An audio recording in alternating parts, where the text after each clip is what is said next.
Locked gate. My lifeline, my safety net. Delivering for Amazon Flex was earning me up to $1,000 a week to pay off my credit card and eventually my tax debt. Before today, this is the app that came in to clean up every financial mess I've ended up in.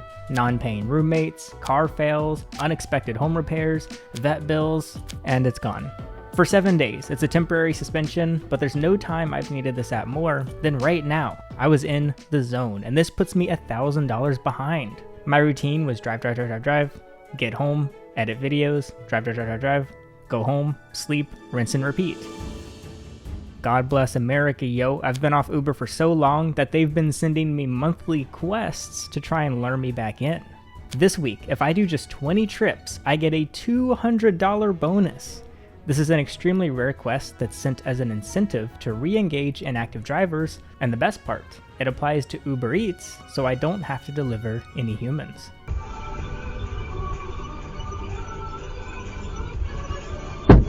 Oh my, what the fuck was that? What the fuck was that? You have a blessed one, man. Thank you, I appreciate it. Hey, I have an Uber Eats for Shanice. Thank you, I appreciate it. Very weird mix of smells. Parmesan, cinnamon, and burritos. I do regret to inform you, I did not wear a camera for every single delivery, but I've since decided to just keep it on at all times because I missed my first Uber Eats crash out. I waited at Marco's Pizza for nearly 15 minutes as they were still preparing this guy's order. I finally got it. The drive to the customer was pretty long and I just spent it wondering if I should have canceled and not waited for this pizza. But I was delivering to a nice area, so I figured maybe a good tip would come through to make up for it. I couldn't get into the lobby, so I parked outside, texted the customer, and waited, either for him to show up or for the timer to run out. I have to sit and wait for about 10 minutes before I'm allowed to leave and move on to my next delivery. He texts back after about 7 minutes, saying he's at the lobby door. He's smiling, opens the door, takes the pizza. I wasn't going to say anything about the fact I just waited forever for him to come get this pizza, even though I was mildly annoyed.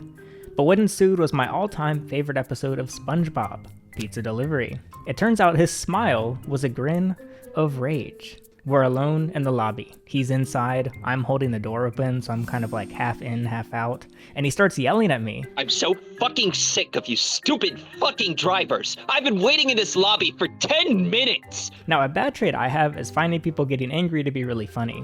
I also just absolutely did not expect this. It was this dude smiling, taking the pizza, and then just immediately starts screaming. I just can't really sympathize with the whole rage thing, so I'm like, this guy's really getting angry over a pizza.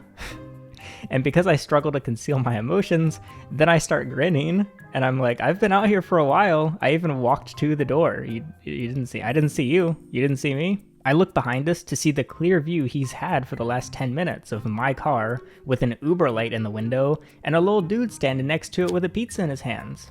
It was me. That was me standing there. Every time I order this pizza, you stupid drivers never follow the delivery note. It says meet me at lobby. Is that really so hard? He waits for me to answer as I just awkwardly stare at him for a few seconds. I'm so taken aback.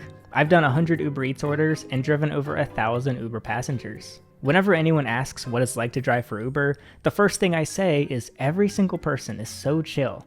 Everyone's just so cool, so friendly, and it's true. I'm always just so overwhelmed by the friendliness everyone offers me. Whether drunk or sober, in the ghetto or a country club, picking up whole families or parties, businessmen, Zoomers, boomers, locals, tourists, everyone is so nice to me. What I hate is when I watch a YouTube video when someone does something friendly, like, oh, it's like one of those nice gestures in public and they filmed it with their meta glasses or whatever, and all the comments are like, man, I wish there were more nice people in the world like that random lady you came across. Everybody is really nice. I don't know if this is just a thing I experience. I've literally spent thousands of hours doing gig apps now, encountering new people every few minutes. If they aren't being nice, you might be the problem. When I'm parked on the side of the road, hazards on, like delivering packages, people often think I'm broken down, and without fail, someone pulls over and asks if I need help. And I'm like, no, I'm good. They see my Amazon vest and they're like, oh, haha, see ya, have a good day. And anytime I do have issues with Uber passengers, it's rarely because they're rude. They're usually sick, disabled, either physically, so they're in pain and complaining, or mentally, so they're like just really not like all there and whatever, or they're just too drunk. Alternatively, they have something else going on. They're angry at whoever they're Ubering with. I don't. Stupid. You talk about it all the time. You tell us we're stupid. Shut the door, please. I can count the number of rude people on 2 hands. So when I get that 1 out of 100 pull of some guy crashing out on me, I'm just so dumbfounded. I'm like, why aren't you like everyone else? What's wrong with you? Anyway, he asks why I didn't follow his customer note. I check the app in front of him and I say, look at my phone. Nobody's following your delivery note because there isn't fuck you, you idiot. Nobody ever follows my simple instructions. It's really not hard. So he's got this like grin of rage on his face and I'm just giggling because I'm actually just getting some free entertainment. Sometimes I'm in some sketch areas where I'm really hyper-focused on my surroundings and just want to get out of there. But he's like a 5'9", 30-year-old dude with a polo shirt tucked into his jeans with a Marco's pizza in his hands in a bougie North Raleigh apartment building. In other words, he wasn't very intimidating. He wouldn't look at my phone, but I just kept saying, look at my phone. Come look at my phone. There is no note here.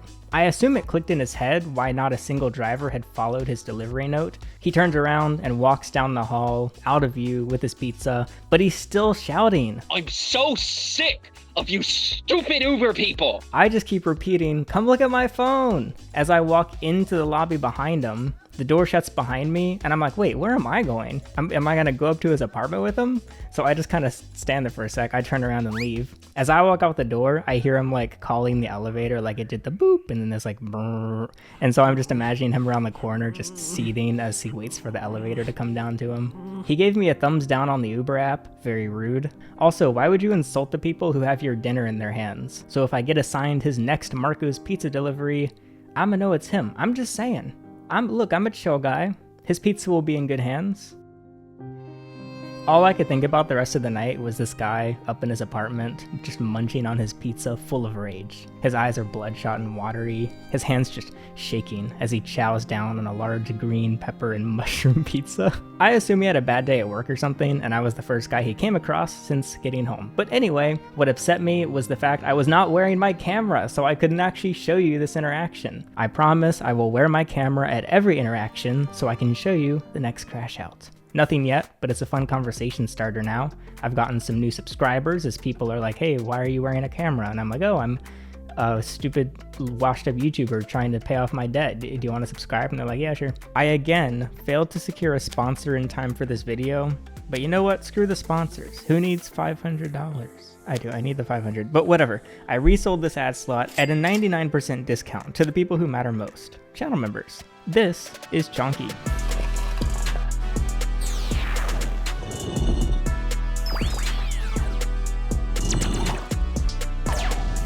This has been Chonky. Cog has nearly 50,000 subscribers on paper, but absolutely nothing to show for it. Cog built a massive following from viral Fortnite shorts, only to realize he had traded his real community for a bunch of 9-year-olds who never cared about long-form content. Between copyright strikes, zero monetization, and burning out, the channel completely tanked. Now he needs to find a way back into the game, but he wants to do it right this time, without shorts or shortcuts. Just a real comeback and a journey back to the top. If you like my videos, you'll like his. Subscribe to Cog on YouTube, linked below, and watch him rebuild from scratch. Maybe we can race to 1 million subscribers, because I'm currently going backwards. If you want to get a feature like this, join my Discord. Okay, but why exactly was I suspended from Amazon? The official reason I was given was misuse of the Amazon Flex app, specifying I was accepting and then canceling too many delivery shifts. It's understandable why Amazon would not like this, but I was canceling just seconds after accepting. Okay, basically, there's so many drivers fighting for limited time blocks that when a shift pops up on the app, it disappears less than a second later most of the time. You can reserve blocks in advance if you're a certain level, there's like a whole thing for it, but the best paying blocks are the ones that appear really fast and then disappear really fast. And so this is how I've gotten Amazon shifts for years now that pay higher than the base rate that you normally get. You tap the screen as fast as humanly possible, and then when a block shows up, my finger is already hovering the accept button. Before I can even read what the pay is and what the hours are or whatever, I'm already hitting accept to get it onto my schedule. It's like a carnival game for wages. But here's the problem. If I accept a block that, say, starts immediately, like in 5 or 10 minutes, I can't make it to the warehouse that fast, so I immediately cancel the block. At one point, my roommates and I were all Amazon Flex drivers, so we'd sit in the living room around like midnight, and we would go fishing. we'd watch TV while all aggressively tapping our phones for just 10, 15, 30 minutes sometimes. Oh, I caught one. We all see what it is. And so then we cancel the block, we forfeit it, and throw it back to C. Like every single night, we'd cancel a handful and then get the one that we want to actually deliver. Doing this in such a short time span, it doesn't affect anything. It immediately goes back up to be available for another driver. Oftentimes my friend would cancel a block and then I would immediately get that same block by accident. So basically there was no negative effect on Amazon compared to accepting a block one day before and then 5 minutes before your block starts, you just cancel it and don't show up. Now sometimes I benefit from this as the driver. I was assigned a route and I was the only person at the warehouse. I got kind of nervous. I was like, is it closed again? What's going on? Okay, update. It's been another 10 minutes. I checked in and nobody's here. It turns out someone didn't show up for their shift, and so they had one cart that needed to be delivered, so they put one offer out. I got it. I'm the only one. Someone didn't show up for the morning block, so they called me out. It's not bad either. But anyway, why did I suddenly get a suspension for this? Well, there's a few other factors that may have come into play, but everything I'm gonna say is just me trying to theorize because I don't actually know. Firstly, my standing was already kind of low. While actually editing one of my recent videos, I lost track of time and did have to cancel a block very close to its start time. My standing's gonna go down. My account was also flagged recently for not showing up to 2 shifts, but at the first warehouse, in order to check in, I have to scan my ID, but the scanner wasn't working. At the second warehouse, it was closed. I documented these 2 experiences in my previous video, and I've since gotten both of those resolved, but those did temporarily drop my standing. I also had one customer report me for delivering to the wrong address, and another report me for not following customer notes. I don't remember delivering to the wrong address. I'm guessing what happened is I was supposed to be delivering to apartment 201, and I accidentally delivered to apartment 102 or something. But anyway, these issues all built up and affected my account standing. So much that Amazon was like, yep, you don't get deliveries for 7 days. Frick you, go sit in the corner. You're in timeout. The last time I delivered Uber Eats was a few years ago, and it was kind of dead. But today, oh my goodness, I think Uber Eats is bigger than DoorDash now. Not only do I get ads on my phone all the time, but physical billboards all over Raleigh are now telling us to Uber Eats our food, our groceries, our Lowe's hardware orders, everything. If it exists, get it on Uber Eats. Even on my own channel, I've been sponsored by Uber Eats, where my job was to tell you to order on Uber Eats. This video is not sponsored by Uber Eats, but maybe the marketing campaign is paying off because I got 10 orders in just 4 hours. Now, for those 10, Uber paid me just $33. Add tips from customers, and the total came to $74.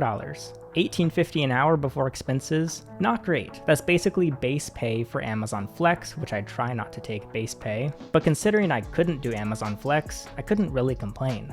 But this is before the bonus. Add on that first half of the bonus, $100, and that's $174 in 4 hours. That's insane. That's $44 an hour. But here's the thing. I've met a lot of drivers who brag about making $40 an hour, but what they don't usually admit is they're talking about the dinner rush on Friday night or the lunch rush on Saturday. Each of these lasts just a couple hours, so that's great, but making $40 an hour for 4 hours a week, that's not gonna pay all your bills. But money is money. This is better than nothing since I can't do Amazon, so I'll take it. The next day, I finished up the quest with an additional 10 trips, finishing in just 3.5 hours. I earned $70 plus the second $100 bonus. So in total, that was $343 in 8 hours. Okay, this is epic, straight to the credit card. Now, if I wasn't suspended from Amazon, I would have stopped here, waited for Uber to send me another quest in a month or whatever. But now the Uber algorithm probably thinks like, hee, our plan worked. He's back on Uber. Because I kept delivering, as if they had hooked me back in. No, Uber, you didn't hook me. I just have no other alternatives. It's called settling, which means I kept delivering Uber with no promotions and no quests. Very sad. In my next 4 hours of delivering, I accepted 7 orders and earned just $52. That's really bad. $12.50 an hour. Amazon, please let me back in. I need you. Baby girl. But I had to remember, it took me a month or two before I really knew how to maximize my Amazon earnings. So as I figured out the metas of when to Uber, where to Uber, and which orders to accept, I got some insane offers. $31 to deliver a pack of Fireballs from 7-Eleven just a half hour away. I thought late night Uber Eats would be dead because everything's closed, but Uber Eatsing after 10 p.m., or in this case at 2 a.m., kind of rocks. And man, these 7-Elevens and Sheets and Speedways are pulling. I was getting back-to-back 2 a.m. gas station orders of alcohol, ice cream, chips, and whatever else satiates people's munchies. Anyway, the previous customer, he ended up not answering the door. I had to stand there for 10 minutes before I was allowed to leave, so I called twice, I texted twice, I knocked, and I rang the doorbell twice. There were cars in the driveway, but all the lights were off. I think he just fell asleep during my 30-minute drive over. I don't know. Maybe he died. I have no idea.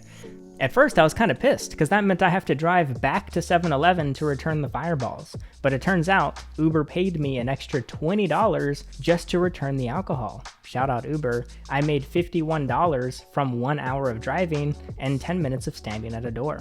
I'll take it. So without promotions, I've been averaging about $20 an hour, aside from weekend rushes, which is more like $35 to $40 an hour. But again, it's only for a couple hours a night. Every dollar I make is getting sent straight off to the IR credit card, not the IRS, because I gotta pay off this credit card first.